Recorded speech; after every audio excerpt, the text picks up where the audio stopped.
start shortly.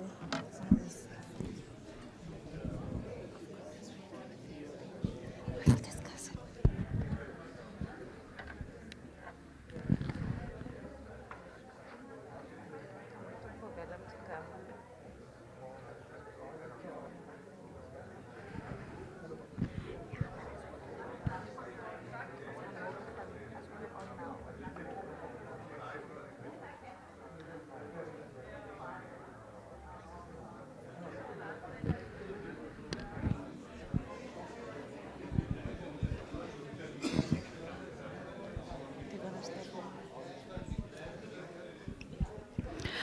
Goeienaand, dames en heren. Good evening, ladies and gentlemen, and welcome to the inaugural lecture of Prof. Reece Alberts. Ladies and gentlemen, kindly stand for the academic procession and the university anthem.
Waar die wilgers welig spruit, doringboom sy skadu sprei, soos ons groei in kundigheid, mag U ons lei. Sien ons hoe hier lei met die hand, laat U sien rus oor ons land.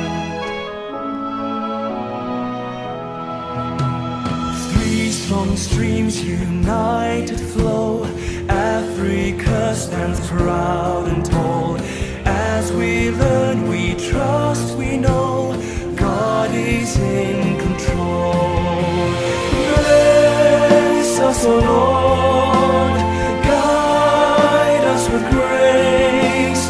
May Northwest be blessed always. Bless us, O Lord, sien ons lief. Ore Jehovah Morena, sien ons, bless us, O Lord.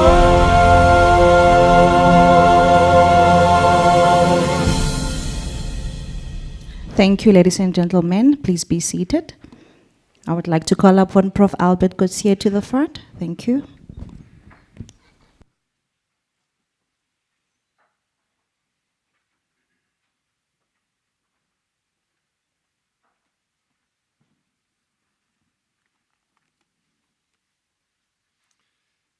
Good evening, everyone. What a wonderful occasion, what a special privilege this evening to be part of this inaugural lecture. I've known Reece since my first year here at the university, and it's a wonderful privilege then this evening to lead the devotion as we start this wonderful evening. I would like to read for us two verses from Psalm 24. Psalm 24 is longer than the two verses, of course, but I'm only going to read the first two verses this evening, as it links on quite nicely to the research field of our colleague and also what we would like to share then this evening. Psalm 24, verse 1 and 2. The earth is the Lord's and all its fullness, the world and all those who dwell therein.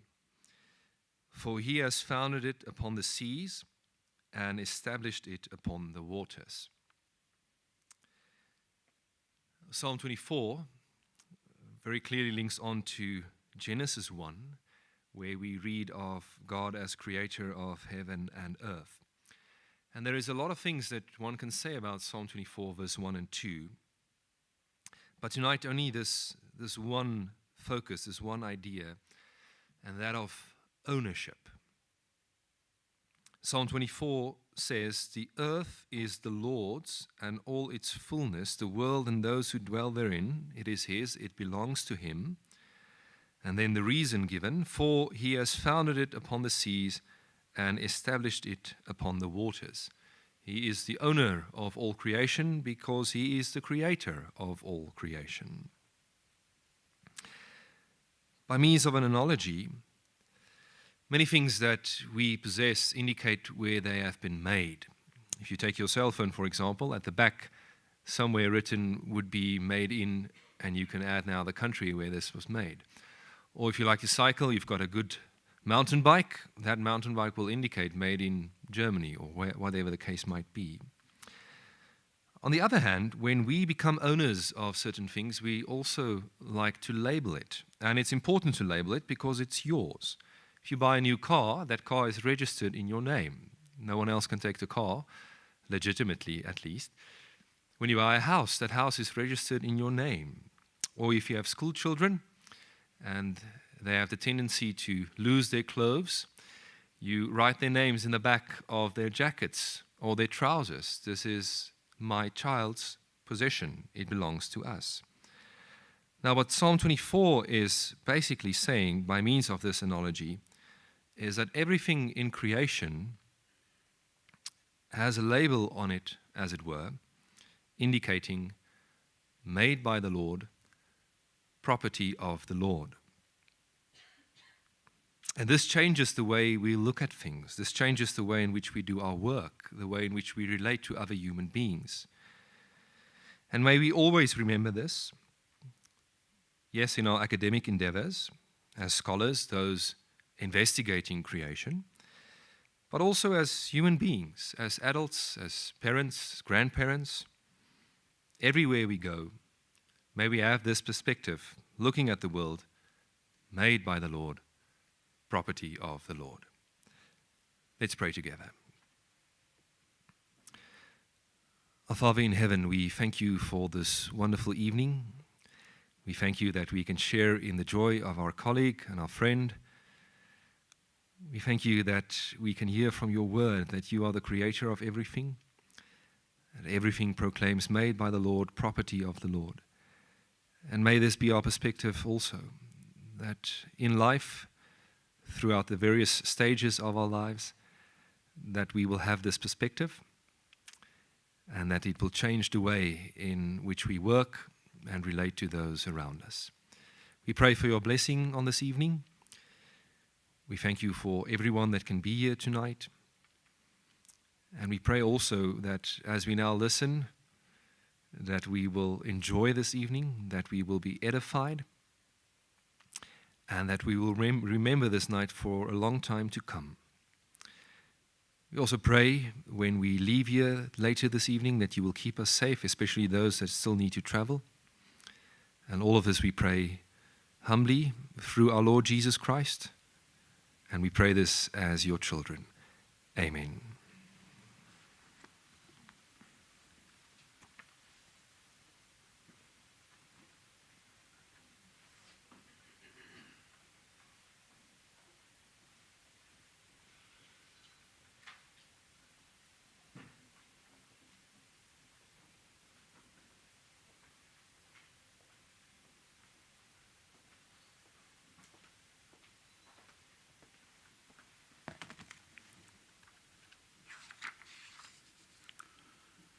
Ladies and gentlemen, colleagues, it's a great honor for me to welcome you to this inaugural lecture in honor of Professor Reece Alberts.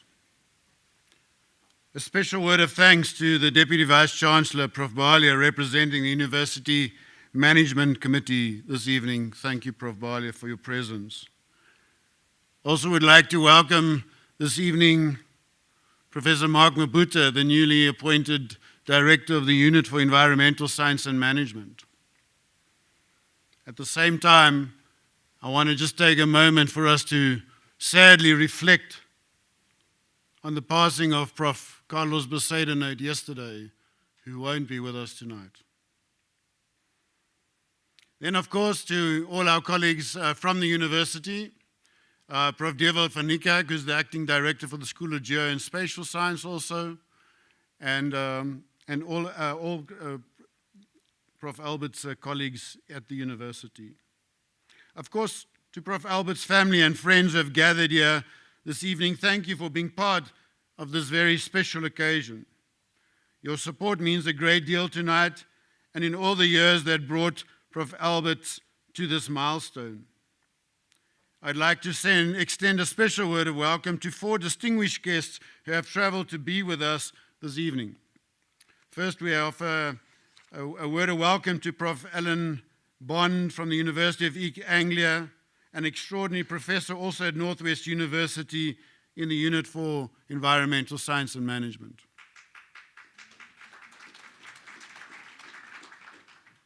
Also, we'd like to welcome this evening Dr. Gerrit Cornelius, a colleague of Prof. Alberts for many years. Welcome, Prof. Cornelius.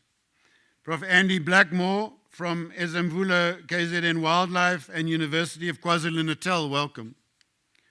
And Prof. Ari Trouburst from Tilburg University, and an extraordinary professor in the Northwest University Faculty of Law. Thank you for making the journey, in some cases a very long journey, to be part of this milestone in Prof. Alberts' career. Your presence honors him and us this evening. Prof. Alberts' journey to this podium began in the Natal Midlands when he grew up in Howick and completed both his schooling in higher and primary education, and eventually, I say as if it took long, matriculating in 2003. I can't be sure actually if it took longer than normal. The following year, he enrolled at Northwest University, and over the years that followed, he built an impressive academic foundation, earning his BCom, LLB, LLM in environmental law, an environmental management degree, and in 2010, he joined the University Center for Environmental Management. And a decade later, in 2020, he was appointed within the Faculty of Natural and Agricultural Sciences Research Unit for Environmental Science and Management. That same year, in what must have been a particularly memorable one, he also completed his PhD under Prof. François Retif, who's also present here tonight, applying theory of change to the evaluation of environmental impact assessment systems. Since then, his research has explored the legal, policy, governance dimensions of environmental management, protected areas, and wildlife management, and the spaces where these fields intersect. In 2023, working alongside Professor Retif, he developed and launched the Masters in Environmental Management program in Conservation, Leadership, and Futures Thinking, a program that has already seen 6 students graduate. Prof. Alberts' contribution to his field speaks for itself. More than 50 peer-reviewed papers, 14 book chapters, 23 master's students, and 3 PhDs successfully supervised to completion, along with a service of numerous national and international committees and several editorial roles. And behind all of this stood his family, his wife, who, by the way, will have an inaugural lecture on Thursday. His stepchildren, Mia and Neil, and he put there his 2 dogs. So I have to mention them because they were important enough to him, so who am I to leave them out? Lupa and Kino, who no doubt keep him grounded outside of the office. So, Professor Alberts, I invite you now to come to the podium, where I first will put your gown on and will invite you to deliver your lecture, where we look forward to hearing about the various aspects of your engaged and relevant research and what it means for the road ahead. Prof. Albert.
Thank you very much, Prof. Stewart, for that kind introduction. And matric did feel like a lifetime for me. I did. My old biology teacher would also say eventually he made it. So I've written in my notes that I should welcome everybody with a joke if one easily falls to hand. Unfortunately, I must apologize when one doesn't fall to hand. I think a joke at this stage and this juncture, which is a very special occasion in my life, might not be fitting. But I would like to take the opportunity just to thank the DVC for being here, Prof. Stewart, the acting dean, of course the directors who have been mentioned, my colleagues and my family, those who have traveled far to be here as well, Andy, Dr. Garrett, my family, my Aunt Tian, my cousin, my Aunt Noreen, my Tian cousin, who also traveled all the way from KZN to join us this evening. I'd also just like to acknowledge my parents, who are currently in Broomfield, Colorado, no doubt watching the live stream. Mom, I am wearing the tie. She was quite worried about that, so I have got the tie on. And also just the team behind the scenes that made this evening possible. So I've also written here, and perhaps at the risk of getting emotional, and Prof. Stewart has mentioned it, just recognizing the passing of Prof. Carlos Poseidnet, who played an exceptional role in my career and helping me get here this evening. And I apologize for my voice quaking. We will remember him. We will remember him fondly, and his support for the research unit specifically and the sub-program specifically. So as of late, I've been contemplating the meaning of stories. Now, the title of this evening's inaugural lecture is Conservation in a World of Stories. Somebody asked me, is it conversation in a world of stories? And I had to double check my spelling, but I'm sure it is conservation in a world of stories. And what has piqued this interest is the fact that I've come to the realization that stories are real, and fiction is in its essence hyper-real. There is nothing truer than a fictional story, and you can take any novel you like. There is some element of truth within that. Just this afternoon, I was having an interesting discussion with Professor Alan Bond and Professor Retief around The Lord of the Flies by William Golding, and the truth that lies within that story, although it be based solely on fiction. I've been interested recently in the work of certain thinkers, academics, commentators, Peterson, Metaxas, Harrington, Tom Holland, who some of you might know. They have all been enamored with this concept of stories of late, and it is slowly making its way into the broader discourse. The work of Martin Shaw, who is recognized as being the world's greatest storyteller, also resonates with me. And this is why I decided to focus this evening's inaugural lecture on stories. And the reason for that, I hope, will become evident as I progress. So I ask you to join me this evening in the telling of a story. But every story has a prologue, Of course, this one started in Howick, as Prof. Stewart said. Primary school, high school, fond memories, growing up in nature, swimming in the Mgani River, Midmar Dam. Formative years spent on the farm in Curry's Post with my grandparents. 7 cousins, which kept the parents and the grandparents busy, no doubt. I include also a photo of me as a baby, no doubt eating soil. Andy will be able to tell you what geophagy is. Am I pronouncing that correctly, Andy? And I'd like to ask my parents why they bothered to take the photo in the first place, to record me eating mud. And you would want to know, how does a boy from the Midlands end up in Potchefstroom? Well, in a 4-car sedan, of course, or a four-door sedan, of course, driven by his parents. It is the furthest I'd ever been away from home at that stage. My father had studied at this university in the early 70s. We left Howick one summer's morning. It took us 2 days traveling through the Eastern Free State.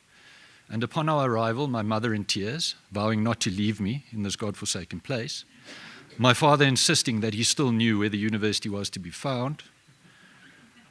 2 hours later, and this is a true story, we actually reflected on this with the family this afternoon, we ended up at the tourist office that is on the N12. Much to the bewilderment of the lady manning the counter, and 2 bewildered parents saying, well, where is this university? We've come to drop our child. Many happy memories were spent here, first in residence, later in town. Many happy memories at the Faculty of Law. I must acknowledge Professor Louis Kotze, who was my first supervisor for my LLM. And then, of course, the migration across into environmental management under the guidance of Professor Francois Retief in 2009, which saw me establish my career at the Center for Environmental Management in 2010, and of course, ultimately, a home within the research unit and where I am today. Looking back on my journey here, I'm filled with gratitude, and I'm thankful for all the opportunities that I have been given. And once again, at the risk of becoming emotional, it is a history that was filled with great events and great people, and it no doubt helped shape the person that I am today. But we are here this evening to talk about stories and what they mean.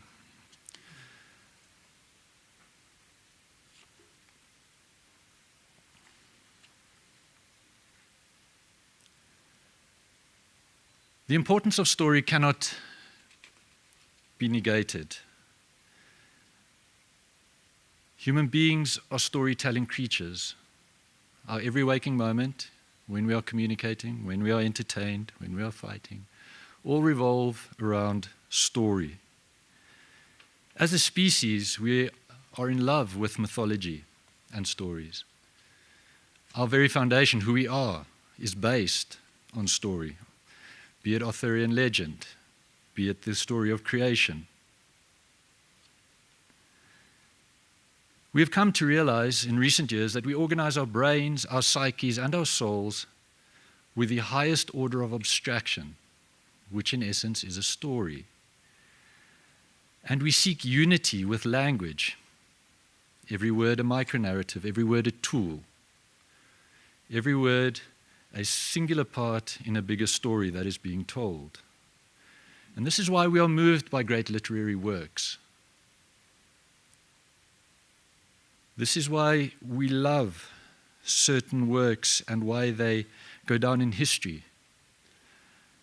And I often tell my students that when we engage with literature, we engage with a constellation. And in order to understand that constellation, you need to understand and find the bright stars. Those bright stars are those literary works which stand out, be it Shakespeare, be it Dostoevsky.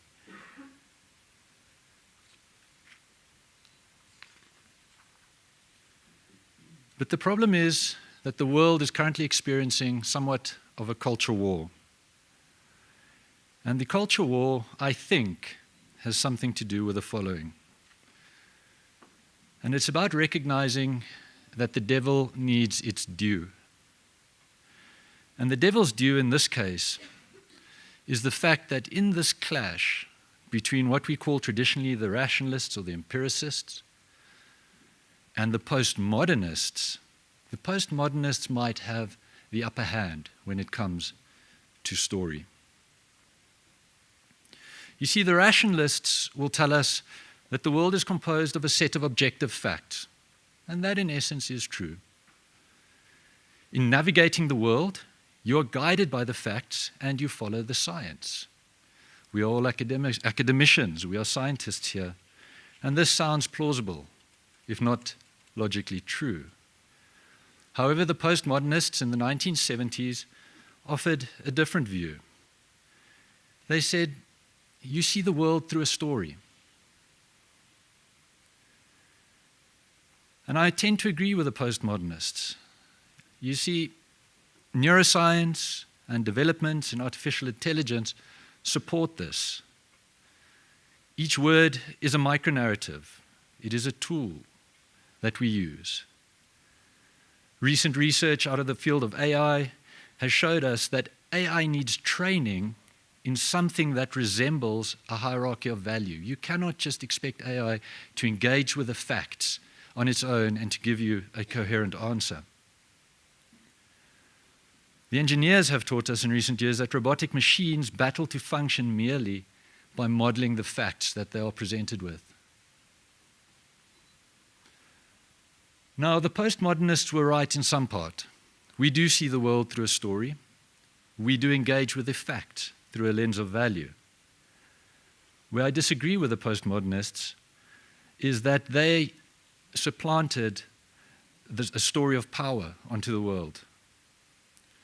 And this obviously has rejected in this project of deconstruction, which we see around us. A rejection of the past, a rejection of what has traditionally been accepted. And protected areas have not escaped this deconstruction or this rejection.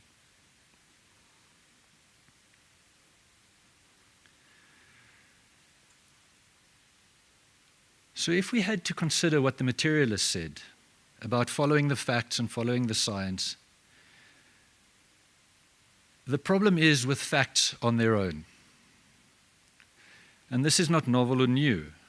This is thinking from David Hume in the 18th century, who gave us the classic phrase that we cannot deduct an ought from an is. You are presented with facts, but what ought we to do with them? Well, to get to the ought from the is, you need to construct what is called a moral bridge or a bridge of value. And this, of course, is what the postmodernists said. We examine the facts through our lens, our hierarchy of value, and we get to our is. You see, no matter how many facts you aggregate, you cannot use them as an unerring guide. And the problem has to do with volume. Facts alone can't guide you because there are an infinite number of them. You need to rank, order, and prioritize. And that means you are not in the domain of facts. You are in the domain of value. The empiricists claim that you look at the world and there are facts. Perceptual scientists, close allies of the postmodernists, say you cannot look at the world and make sense of it without that lens of value.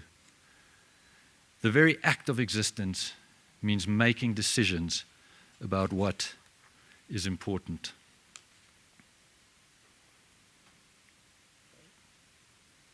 Apologies for the technical glitch.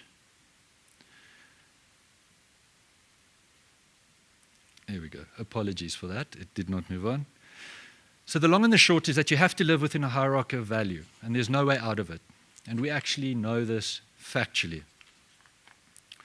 So consequently, this leaves us with two questions. How is the structure of value to be characterized? So what is to be valued and what is important? And when we start delving into these hierarchies of value and what should be valued, we are engaging with story. The description of a hierarchy is a story. And this is why we are so interested in stories. We want to see how other people see the world. We want them to help us solve the problem of what is important and what needs to be attended to, what requires our attention. And dare I say it, this is the domain of the social scientist, the qualitative researcher, the research that my colleagues and I do. We explore stories and perceptions so as to help us understand the world around us. When people ask me what I do for a living, I'm loath to say that I'm academic in case I be judged, but I usually just have this quip about saying I'm a struggling writer. I'm battling to get published, which inevitably is true. My life is one battle for publication after the next. But in essence, we are writers. We explore stories and we tell them. So what is the story of protected areas? And this is quite a long one. I will try and be brief and succinct. Protected areas are, in essence, as we know them, 150 years old. They are born from the romantic ideal that nature can be preserved from the ravages of man, born within the age of the Victoria-era thinking, born in an age where there was a collision of technological explosion and these romantic ideals. The first protected areas in Africa and South Africa date to the late 1800s, 1890s. I know Dr. Blackmore will correct me on this, but the first national park, I think, predates 1900 and was proclaimed by the legislature in what was then the Natal colony. Of course, the most famous national park, the Kruger National Park, celebrating its centenary year, being established in 1926 after an amalgamation of several other reserves. And what we have seen in this 150-year story is a change in how we perceive protected areas. What we now refer to as traditional conservation, the underpinnings of an ecocentric ethic, preservationist thought, hands-off. We put up fences, we keep people out, we protect the animals, unfettered wilderness, and of course the exclusion of human activity. And this was the predominant thinking up until about the 1960s and the 1970s, when we saw the rise of what was called new conservation. And this thinking gained speed and momentum together with independence throughout the African continent. This independence was seen as shaking off the shackles of colonial ideas and oppression with regard to, amongst other things, also conservation and, by implication, the protected areas. And I doubt that this has reached its zenith. If one follows the literature, the critique against protected areas, their traditional foundation, what we understand them to be, is at a fever pitch. So why does this story intrigue me? How can it be that this same idea, this noble idea to conserve nature, to protect what has been created, when viewed by different people, results in such differing stories? Some see the last hope for conservation and biodiversity in our protected areas, whilst others see colonial caricatures, playgrounds of the elite, and the oppression of local communities. So I'm gripped with this idea that our forebears had the foresight to set aside certain parts of the earth, to sacrifice them, if you will, from all forms of development. And my question is, and I suppose this will guide my research going forward, is whether our protected areas have fallen victim to the postmodernist and deconstructionist critique. Do they only perpetuate power, or do they victimize? And this very notion of protected areas as we know them is being challenged. So if protected areas in their purest form, as they were created, are so bad, then why does this idea endure? Why do we still have them?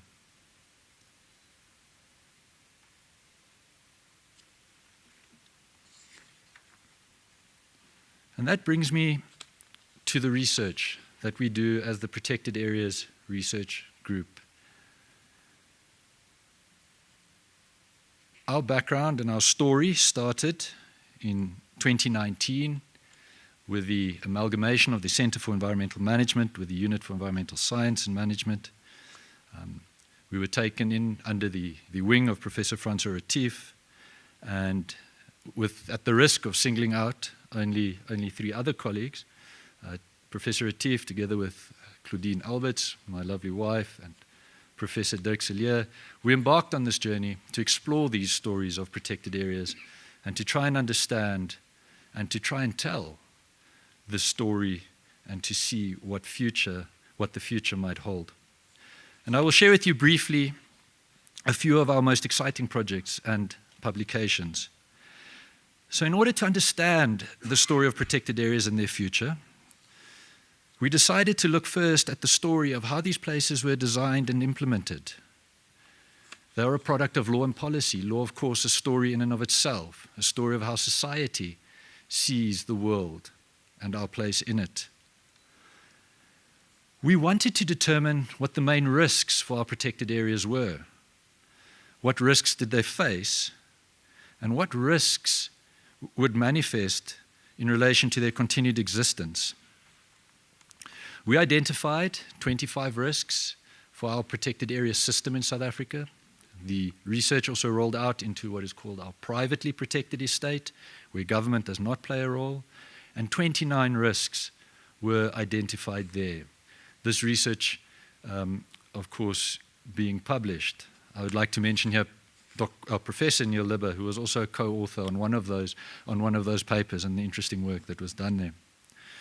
So having determined the risks that these areas face, the next step was to determine, well, what future do these protected areas have? And once again, I return to what I know best, law and policy.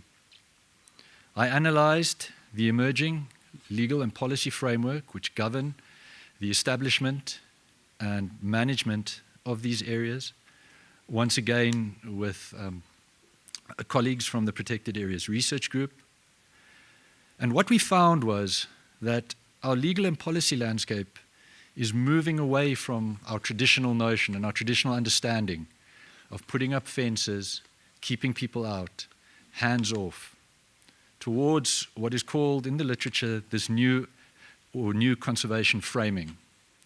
There's an increased emphasis on monetization of our protected areas, an increased emphasis on allowing people access to these areas, an increased emphasis on using these areas to benefit their upkeep, but also to ensure that they exist, to justify their existence.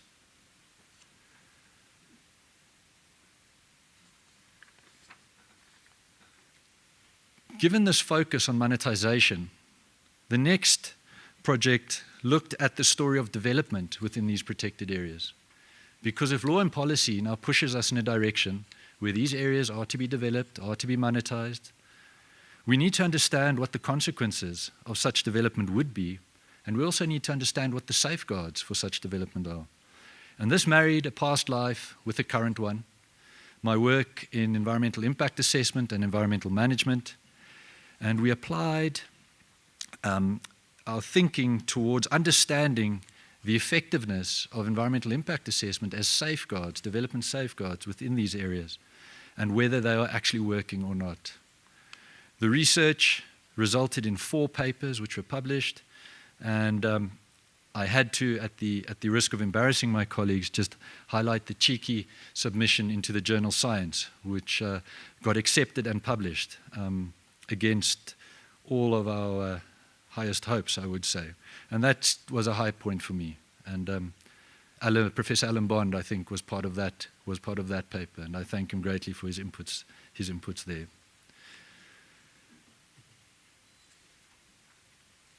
We also explored the story of elephants within our protected areas. And I had to think long and hard why elephants resonate with me.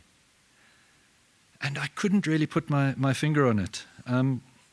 My formative years spent at Howick High School.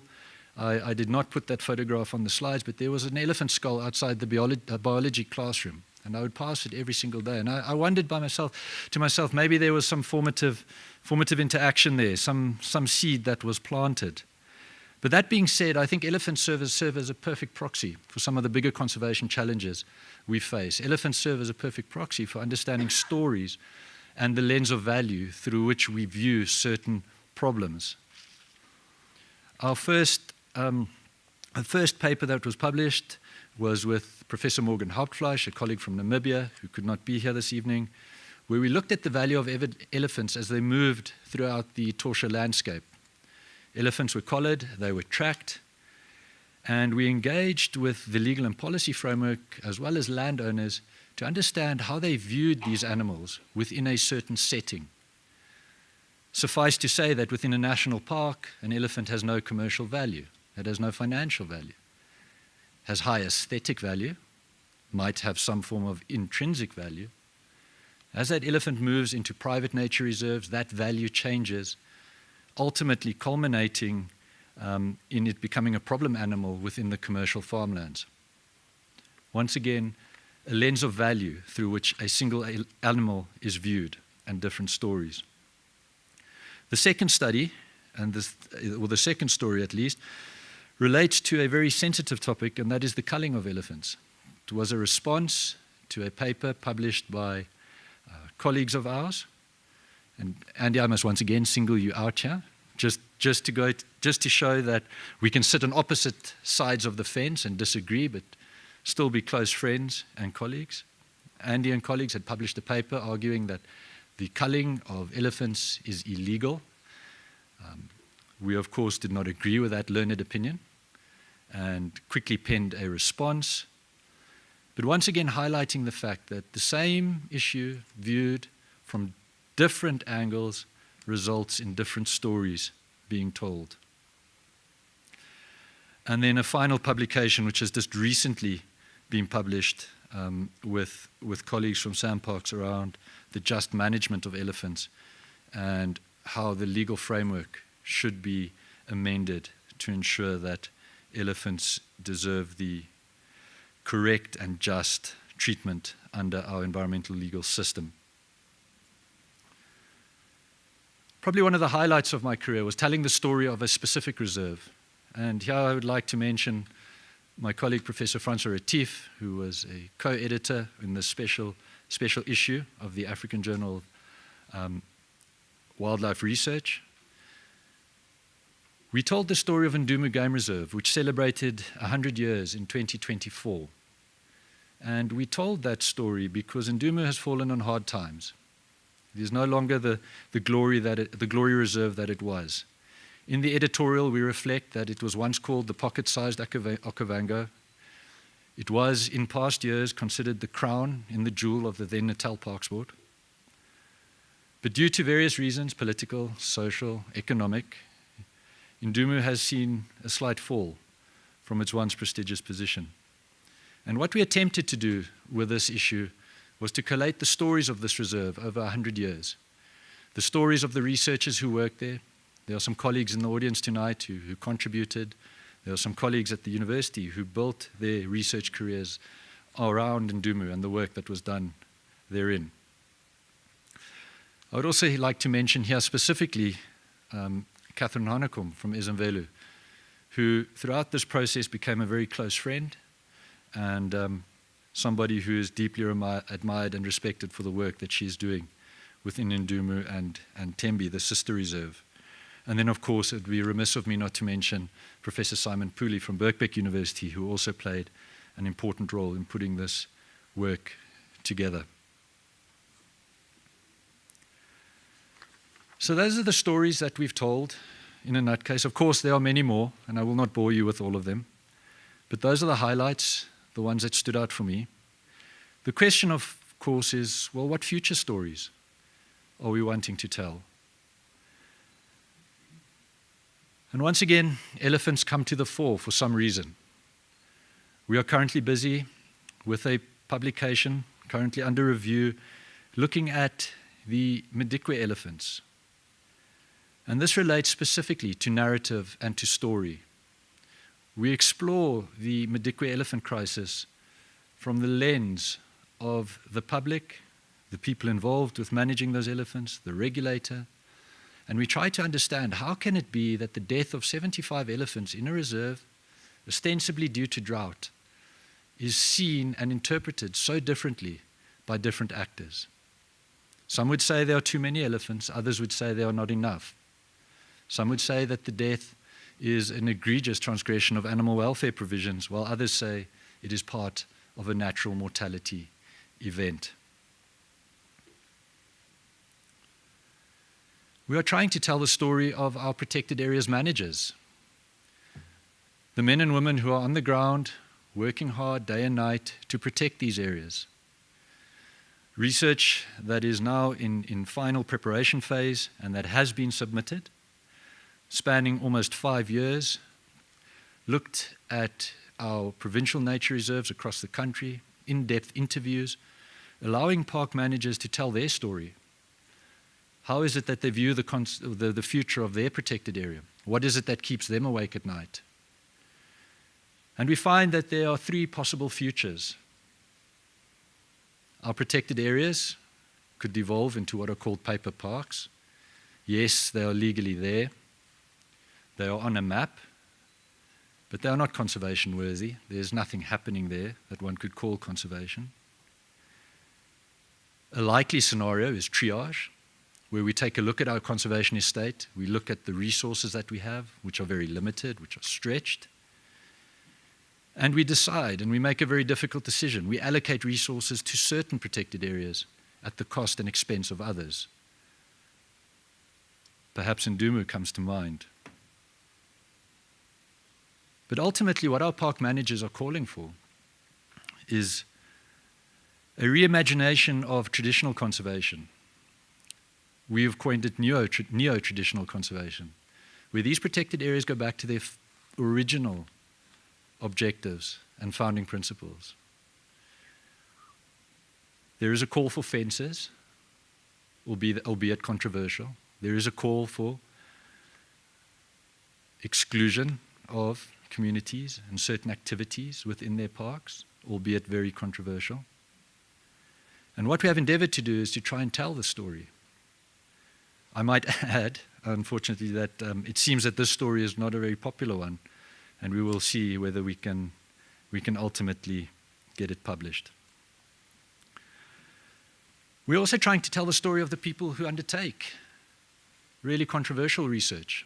And this is a project together with our colleagues in Namibia, Professor Morgan Hauptfleisch at the Namibia Wildlife Foundation, and colleagues at Oxford University Wild Crew, where we are currently busy with a survey asking researchers, are you being silenced? Are there certain conservation stories that you cannot tell?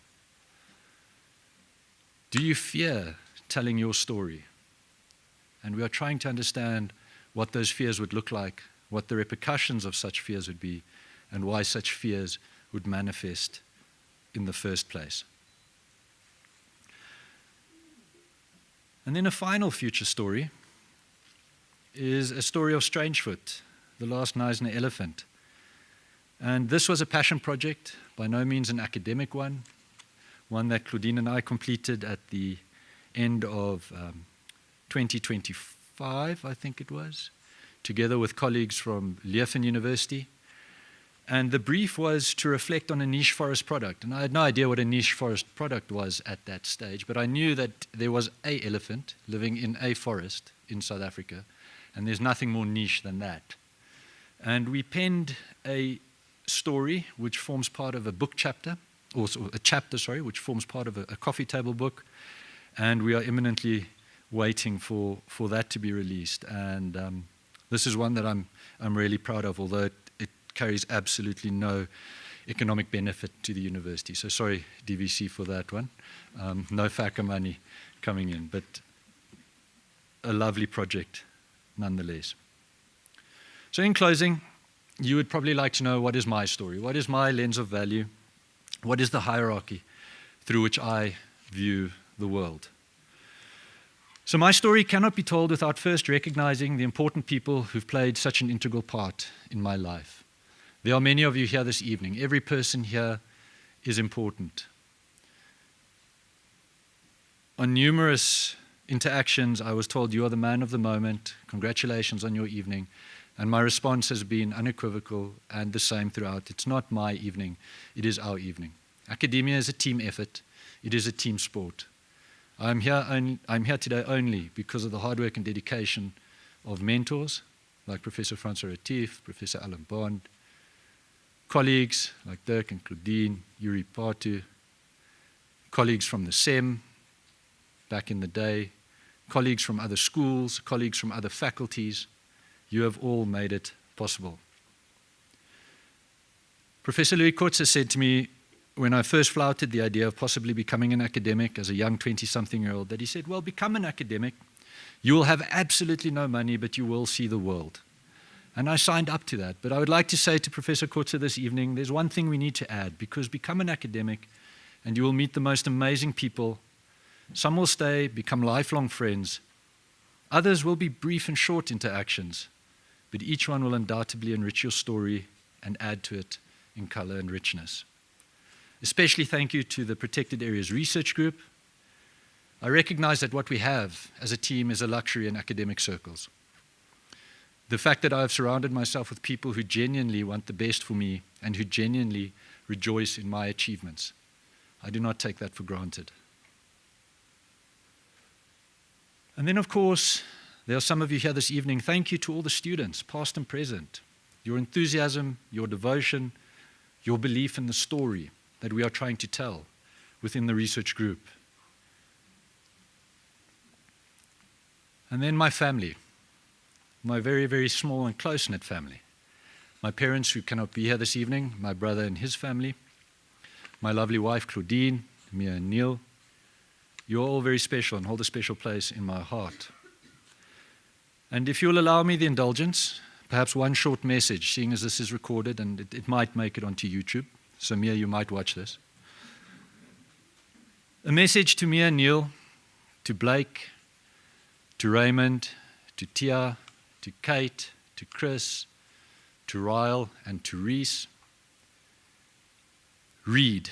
Read like your lives depend on it, because they do. You are going to make your way in a world that rejects merit, and in many instances the foundational stories upon which our understanding and our cultures are based. You must equip yourselves to understand everybody's story, so that you can be the master of your own.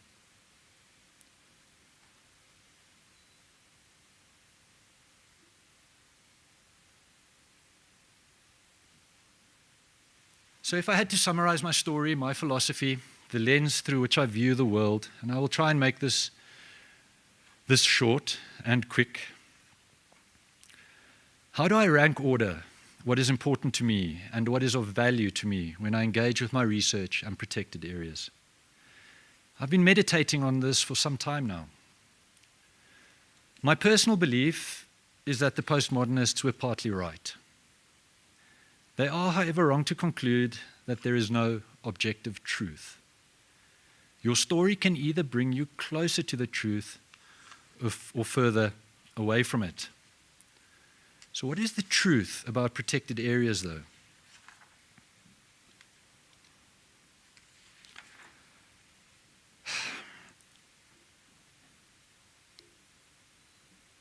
I think it is rooted in natural law and in the natural law tradition. I believe that there is an objective moral order and that human beings, through reason, can discover that order. I believe that our flourishing depends on us living in accordance with that order. When applied to conservation and protected areas, this means that these areas are not merely social constructs, or policy preferences. They correspond to something objectively good: the preservation of creation, biodiversity, and ecological integrity. People may disagree about them. People may have different views about them. But disagreement does not determine whether they are good or bad. I've also been influenced by the work of Roger Scruton of late, and particularly his work on beauty. To that end, I believe that protected areas, the nature that they conserve, the animals therein, have an inherent beauty. This is influenced greatly by the work of Scruton on the topic. And I believe that people protect what they have learned to love. It is the inherent beauty of nature that compels us to love it and to want to conserve it. Natural law, the work of Aquinas, tells us that some things are objectively good and worthy of our protection. Yet reason alone rarely moves the human heart. Scruton reminds us that beauty performs that task. Beauty calls us out of ourselves. It invites us to love, to belong, and to care. We do not protect what we merely understand. We protect what we have learned to love. And protected areas, therefore, matter not only because they conserve biodiversity, but because they preserve places of beauty that cultivate reverence, restraint, and stewardship. Ultimately, these areas, in their traditional sense, recognize the fallibility of man. They are skeptical of any utopian ideals. And they call on us to protect them with the utmost care. And this is where a story would usually end. The dogs have made it onto the slide. Lupa and Kino. But this story has an epilogue.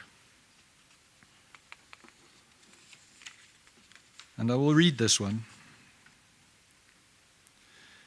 So some of you may be left asking how it came to be that I've based my story, my lens of value, if you will, on concepts of natural law, specifically its order and the concept of beauty. I don't know why. Or at least I didn't know why. I've been asking myself that question for some time. I've often meditated on it, and I think often meditating more than might be considered healthy. My wife calls it the 1,000-yard stare. Okay. I could not escape the feeling that something in my life had planted the seeds of order and beauty in the natural world, that there was some long-forgotten event that ground the lens through which I search for the objective truth as an academician. And it was earlier this year, when helping my mother pack up her house of over 20 years, that the answer became apparent. It was found within the pages of a book. It was a book that was printed in 1985. No doubt it was bought by proud parents and read to their eldest son from a very early age, perhaps even before said son could comprehend what was being said. The baby became a toddler, and the book was always at hand. It was often manhandled, often used as a toy or a prop, but always read in the evening before bed, when the day was at its end and all was quiet. I found this book once again, after many decades, and upon blowing off the dust and opening the cover, it fell effortlessly at a well-thumbed chapter. Immediately, the passage jumped out and caught my eye, and I knew it had been imprinted in me more than 40 years ago, and what would form the central pillar in my view of the world and the work that I choose to pursue. I have the book with me this evening. It is the Children's Bible in 365 stories. The story, of course, is the story of creation. And the second sentence says, God began to create order and beauty. Thank you.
say a few words. Or you?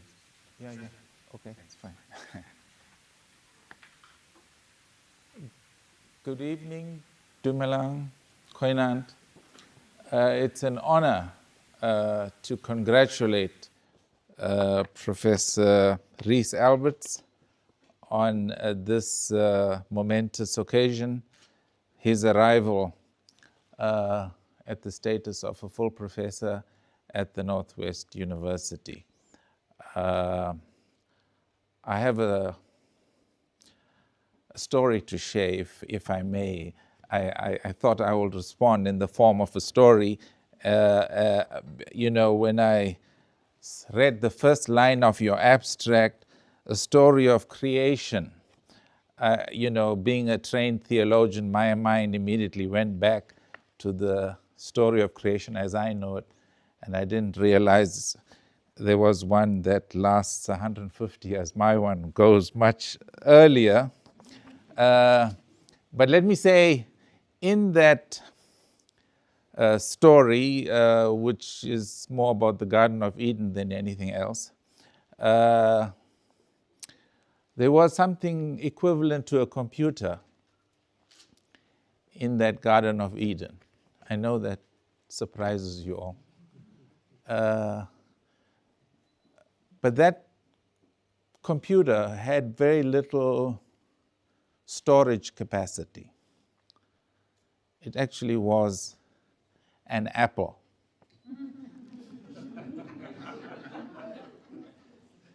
And you all know the end of that story. One bite and it crashed. That's how you have been able to get to all your stories, by using that computer, of course. But I thought I will make up for the joke that you didn't tell us. So this evening, friends and colleagues, it's really a celebration, is it not? Your own celebration of your personal achievement. This is your journey, your story. This is your day of arrival. Now, you might have eventually matriculated in 2020 or in 2003, but you are still, by all accounts, very young in the profession, and you have a long way to go. So we are looking forward to the great things that you are going to do. When Professor Albert spoke about the two of you starting your years here together, I was wondering, what did you first years get up to?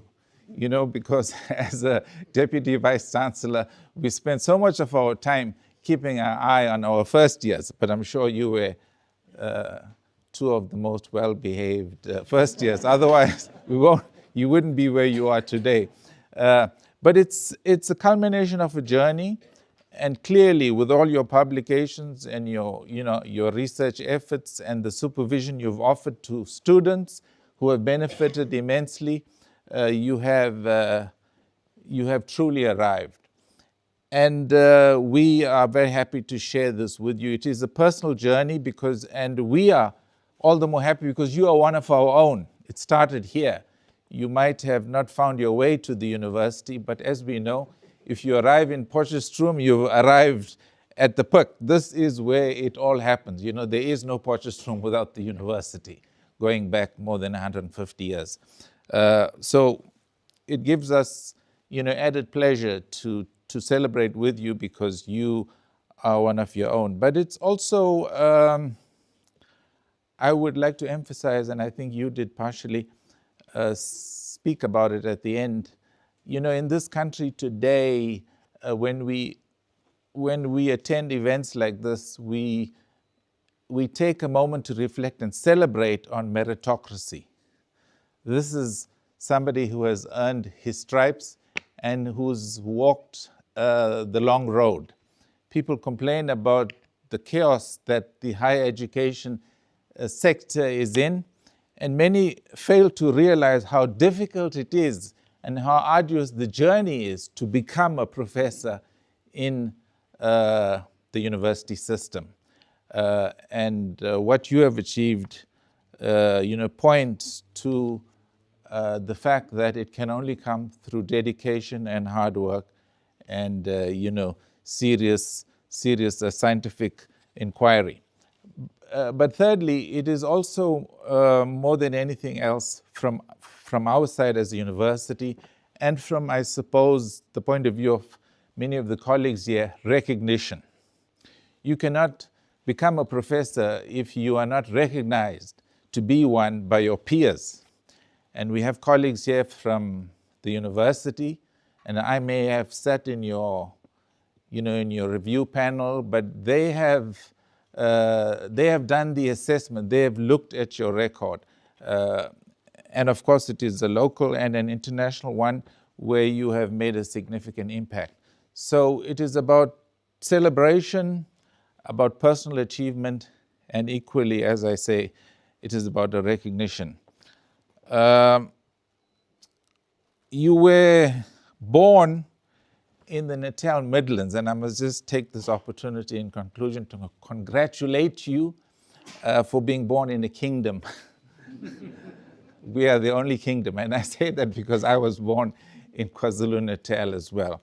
But, when I was a kid, I remember going on a trip to the Shushluwe Game Reserve, and in recent years I have been to some of the reserves there and to Monk's Cowl and the Drakensberg, but it's hardly looks and feels, because of the neglect and the mismanagement of our protected areas. It is a matter of much regret, and it is something that we as Northwest University, not simply for the Kingdom of KwaZulu-Natal, but for our entire country, need to pay a lot more attention to and put a lot more pressure on those responsible to do more for conservation. But I'm glad a number of the colleagues are present here who shared the passion with you, and we regret, of course, the loss of our dear colleague who was doing more for our awareness about microplastics than anybody else that I know. And we actually, amended our policies regarding the graduation ceremonies and the abuse of microplastics, following the ceremonies when we celebrate. But that's just one of the many things he was trying to do here. So I'm very proud that we have a university and we have a faculty. Congratulations, of course, to Natural and Agricultural Sciences for having a generation of scholars with those in other faculties who are doing first-hand and first-rate research on the environment and its preservation. So we look forward to the great things you will write and do and say, and the students that you will graduate or help us graduate, so that we work as a collective for the preservation of planet Earth. Thank you, and congratulations to you and your family.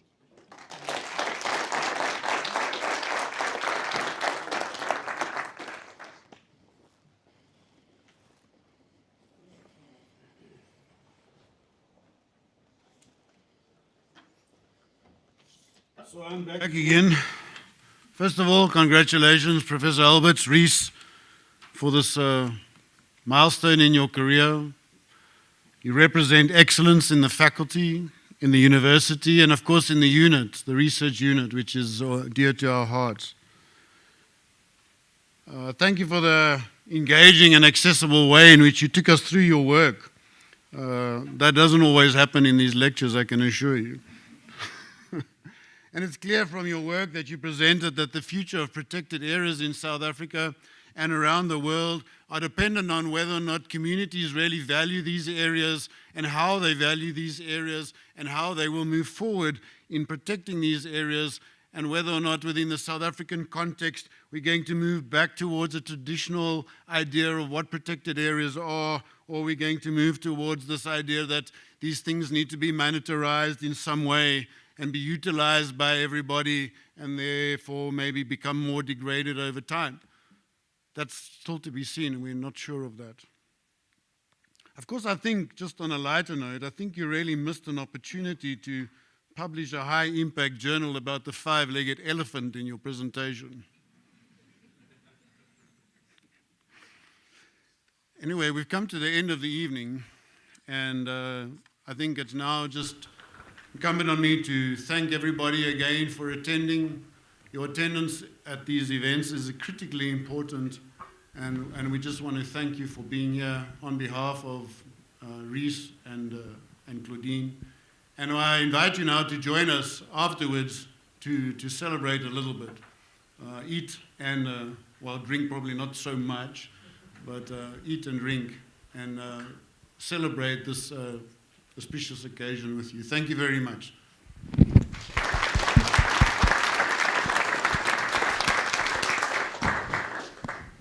Ladies and gentlemen, kindly stand for the national anthem and the academic procession afterwards.